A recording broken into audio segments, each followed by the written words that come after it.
Good morning, it is Clay Trader at claytrader.com. This will be a live trade video where I try to capture some of my trades as they unfold live. I have traded a little bit here in pre-market, nothing huge though, obviously with $13 and $17 gain. So I was more so just kind of fooling around with a couple things than anything else. So we will see how things unfold. Market opens up here in T-minus 2 minutes. I will keep you updated. Okay, I have an order in at 35.25, so I got rid of those. And see if it can get back up above 35 here. Not looking like it's going to head back down.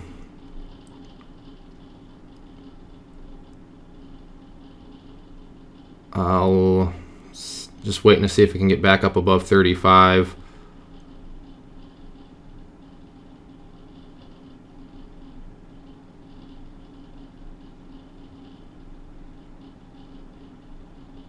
It's trying, but things are kind of slowing down a little bit. There we go. So I'm just going to get rid of those. What I had done was I bought some at 35.80 and then bought some more at 34. And of course, oh well, good example. I screwed up.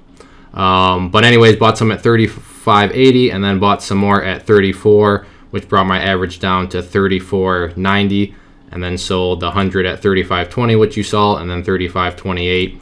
And obviously that was way too soon, so I could have done much better. But I panicked, I guess you can call it, without sugarcoating anything, and I just thought it was showing some weakness. But clearly that was a mistake on my part. But hey, that's going to happen. So still watching this one. Let's see what happens.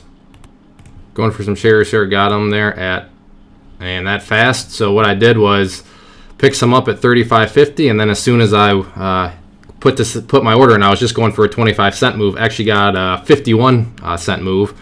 So that just shows how fast this one's moving. Let's keep on trading it, hopefully. Okay, looking to pick up some shares here at 34.50. If it can drop back down there. You know, I do like this strong bullish move, so I have no problem buying here on the pullback and you know, accumulating a few more. Just because the overall context here is bullish.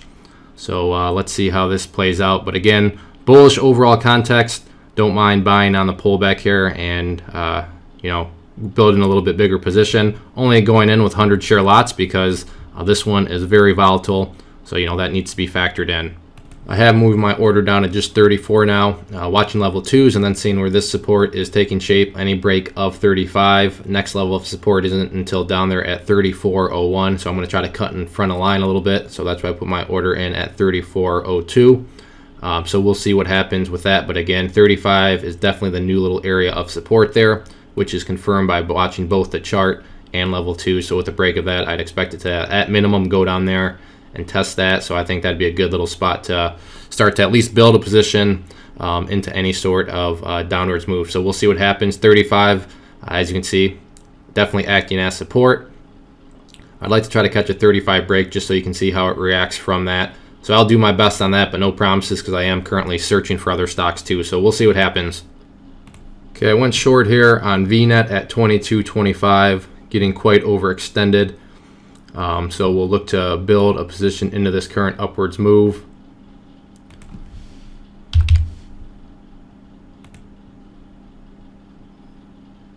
We'll look to short another 200 at 23 if it can get up there. Again, this one's pretty volatile, so you know you got to just take that into mind when you're you know, kind of formulating where you want to go short and such.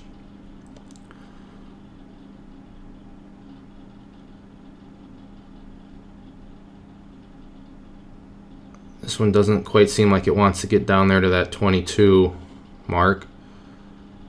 So I'm just going to raise that up and just go for a little bit smaller of a score.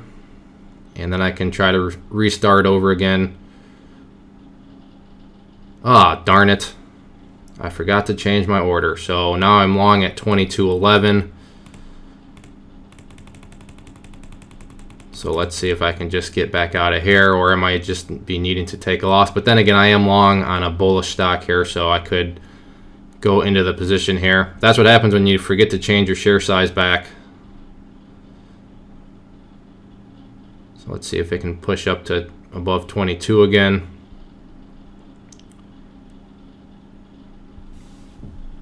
Nothing like forgetting to change your order size.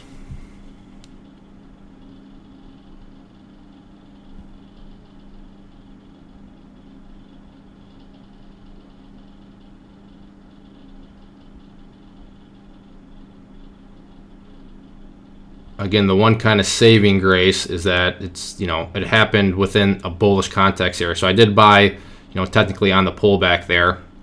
So we'll see if it can get any sort of pushback to the upside. That's why I'm not totally freaking out or anything like that.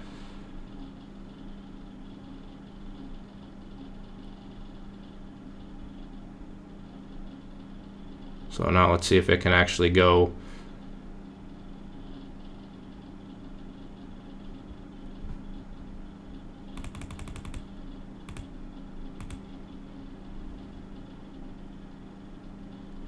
So there's a pretty big well,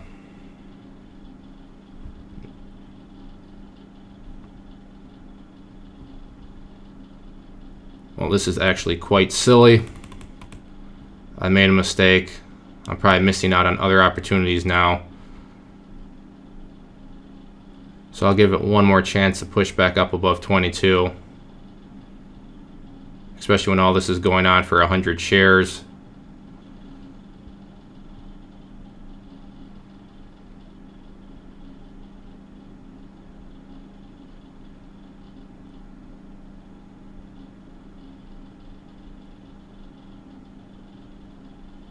What is that high right there? So 22.15. That looks like it's kind of the new little launch point. All right, I'm going to pause it. I'm letting this video run way too long on a silly little trade. So I'll keep you posted what happens with this one. All right, now the price has made a move back up. Let's just see if I can get out at 22.20. There I am. So ended up with a little $9 gain. May keep going up, but that was never my plan. It was only 100 shares, so let's just move along. Okay, looking to pick up some. Oh, got those. Got some shares at 264.50 on Tesla, just on this very overextended move to the downside.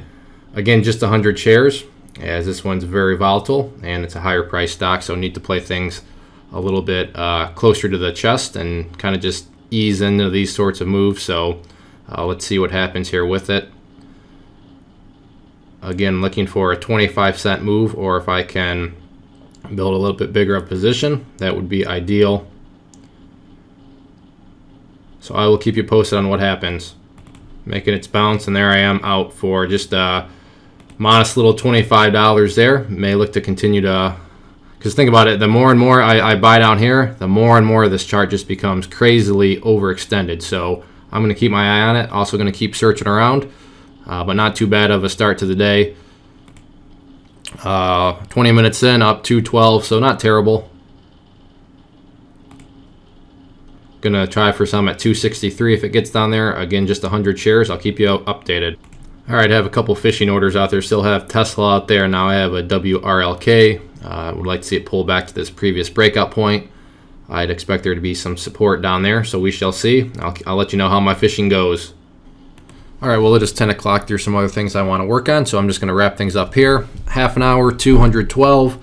Not bad, and we'll see how the rest of the day goes. But like I said, have some other things that I want to work on. If you're interested in learning how to trade with charts and candlesticks and level 2s, which is everything that you saw, not necessarily looking to sell within a few seconds like I am, but that's the great thing about charts, is whether you're looking to sell in a few seconds, a few hours, a few days, a few weeks, all they're doing is measuring emotion and psychology, and emotion and psychology happen on all time frames, so they can be applied to whatever best fits into your personal schedule. So, charts, very important tool, and one that does a great job of eliminating emotion from your trading. Hopefully you could see by the tone of my voice that I was never freaking out or anything, just watching the chart and doing whatever it said made the most sense.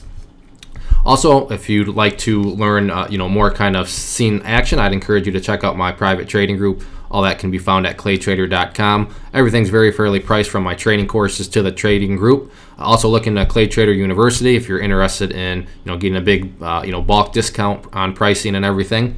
And check all that stuff out. But at the end of the day, I'll be the first to admit I am biased. So read some of the third-party testimonials and such. Those are all uncompensated, unsolicited, so they truly are third-party and a good outside perspective. So thank you for watching. Hopefully you learned something, and remember, trade without emotion.